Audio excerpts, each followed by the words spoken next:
الحمد لله رب العالمين.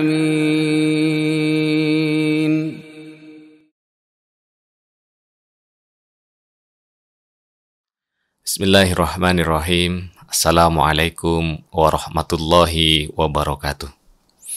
Alhamdulillahi rabbil alamin. Wabihi nasta'in ala umurid dunya waddin.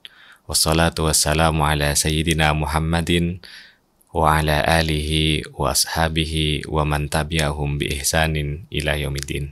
Para pemirsa yang dirahmati Allah Subhanahu wa taala, alhamdulillah kita bersyukur kepada Allah Subhanahu wa taala yang masih memberikan kita kenikmatan yang begitu besar, yaitu nikmat beribadah di bulan Ramadan ini.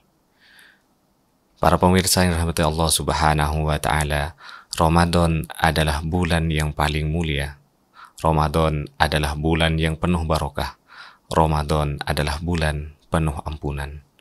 Maka sejatinya di bulan Ramadan ini kita harus mengambil banyak kebaikan. Kita harus meninggalkan banyak keburukan. Karena kata Rasulullah SAW, "Faman hurima khairaha faqad hurima." Orang yang tidak bisa baik di bulan Ramadan, maka di bulan lain susah untuk diharapkan menjadi baik. Para pemirsa yang dirahmati Allah Subhanahu wa taala, Allah Subhanahu wa taala menyampaikan di dalam Al-Qur'an, A'udzu billahi minasyaitonir rajim. Ya ayyuhalladzina amanu taqullaha wa kunu ma'as shadiqin. Pada kesempatan yang mulia ini, kami ingin mengajak para pemirsa sekalian mentadabburi satu ayat di dalam Al-Qur'an ini, di surah At-Taubah ayat yang ke-119. Allah Subhanahu wa taala berfirman, "Wahai orang-orang yang beriman, bertakwalah kalian kepada Allah dan adalah kalian bersama orang-orang yang benar." Di dalam ayat ini paling tidak ada 3 pesan yang Allah Subhanahu wa taala sampaikan kepada kita. Yang pertama adalah pesan agar kita menjadi orang-orang yang bertakwa. Yang kedua, agar kita menjadi orang-orang yang jujur. Yang ketiga, agar kita bersama dengan orang-orang yang jujur. Kenapa Allah Subhanahu wa taala memerintahkan kita agar kita menjadi orang yang bertakwa? Karena ternyata Allah Subhanahu wa taala sendiri menjadikan takwa ini sebagai parameter, sebagai ukuran apakah kita orang yang mulia atau sebaliknya. Allah Subhanahu wa taala tidak akan menilai kita dari tinggi rendahnya jabatan yang kita miliki di dunia ini. Allah Subhanahu wa taala juga tidak akan menilai dari sedikit banyaknya harta yang kita kumpulkan.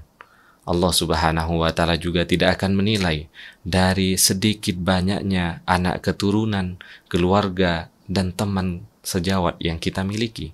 Tapi Allah Subhanahu wa taala akan menilai kita menjadi pribadi yang mulia atau tidak dari ketakwaan yang kita miliki. Sejauh mana kita bisa menjalankan perintah Allah, sejauh mana kita menghindari larangan Allah, sejauh itulah, setinggi itulah ketakwaan kita di sisi Allah Subhanahu wa taala.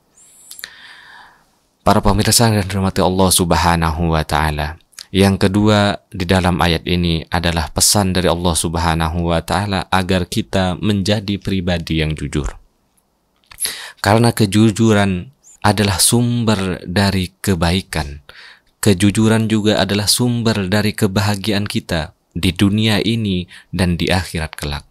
Rasulullah SAW menyampaikan, "Alaikum bisidqi fa inna sidqa yahdi ilal birri wa innal birra yahdi ilal jannah."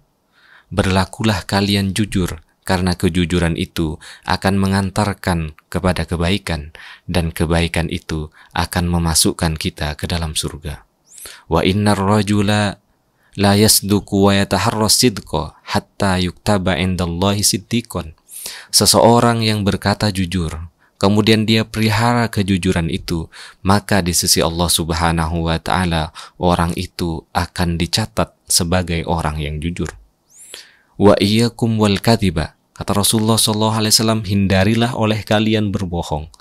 fa innal kadhiba yahdi ilal fujur, karena kebohongan itu akan membawa kepada keburukan, wa innal fujur yahdi ilan nar, dan keburukan itu akan menyampaikan kita, memasukkan kita wal iyadzubillah ke dalam api neraka. Wa innar rajula la yakdzubu wa yataharral kadhiba hatta yuktaba indallahi kidzaban. Seseorang yang berkata bohong, kemudian dia biasakan diri berkata bohong, maka orang ini akan dicatat di sisi Allah Subhanahu wa Ta'ala sebagai pembohong. Wal iyadzu billah. Kemudian yang ketiga, pemirsa yang dirahmati Allah Subhanahu wa Ta'ala, Allah memerintahkan kita untuk mencari teman, untuk mencari lingkungan orang-orang yang jujur. Kenapa demikian? Karena kita tidak cukup hanya jujur, tetapi kita harus mencari bergaul dengan orang-orang yang jujur. Karena orang-orang yang ada di sekitar kita itu akan membentuk karakter kita, akan mempengaruhi kita. Maka kalau kita buat percontohan misalnya, seandainya kita berteman dengan penjual parfum, kemudian seharian kita berinteraksi dengan penjual parfum itu, pastilah badan kita juga ikut harum. Begitu juga kebalikannya, kalau kita sering duduk-duduk dengan pandai besi, maka kalau kita tidak terbakar, minimal kita akan terpercik oleh apinya. Seperti itulah teman akan membentuk karakter kita, akan mempengaruhi kita. Bahkan Imam Syafi'i rahimahullah di dalam diwannya pernah bersyair. Kata beliau, anil mar'i la tas'al wabsir qorina fa innal qorina bil muqorini taktadi. Seseorang itu tidak usah kita amati, tidak perlu kita amati bagaimana karakternya. Cukup kita lihat dengan siapa dia berteman. Karena teman itu pastilah akan membentuk karakter temannya. Ini pentingnya kita memilih teman, pemirsa sekalian. Kita pilih orang-orang yang jujur agar karakter kejujurannya itu berpengaruh kepada kita. Maka di bulan Ramadan ini, kejujuran adalah salah satu dari hikmah Allah Subhanahu wa Ta'ala mewajibkan kita berpuasa. Karena puasa tidak bisa dipisahkan dari kejujuran. Kita pasti tidak makan walaupun tidak dilihat orang, karena kita yakin Allah Subhanahu wa Ta'ala Maha melihat. Kita tidak butuh dengan pengakuan orang, dengan menahan makan, menahan minum, menahan maksiat dan lain sebagainya. Kenapa? Karena kita ingin jujur kepada diri kita ingin jujur dibuktikan kepada Allah Subhanahu wa Ta'ala. Semoga Ramadan ini bisa mengantarkan kita menjadi pribadi yang bertakwa. Sebagaimana puasa juga Allah Subhanahu wa Ta'ala maksudkan agar membentuk orang-orang itu menjadi pribadi yang muttaqin. Semoga dengan berpuasa Allah Subhanahu wa Ta'ala menganugerahkan kita sifat jujur. Dan semoga di bulan Ramadan, di bulan puasa ini, kita mendapatkan lingkungan yang jujur, lingkungan yang baik. Hadanallahu wa iyyakum ajma'in. Kurang lebihnya mohon dimaafkan. Assalamualaikum warahmatullahi wabarakatuh.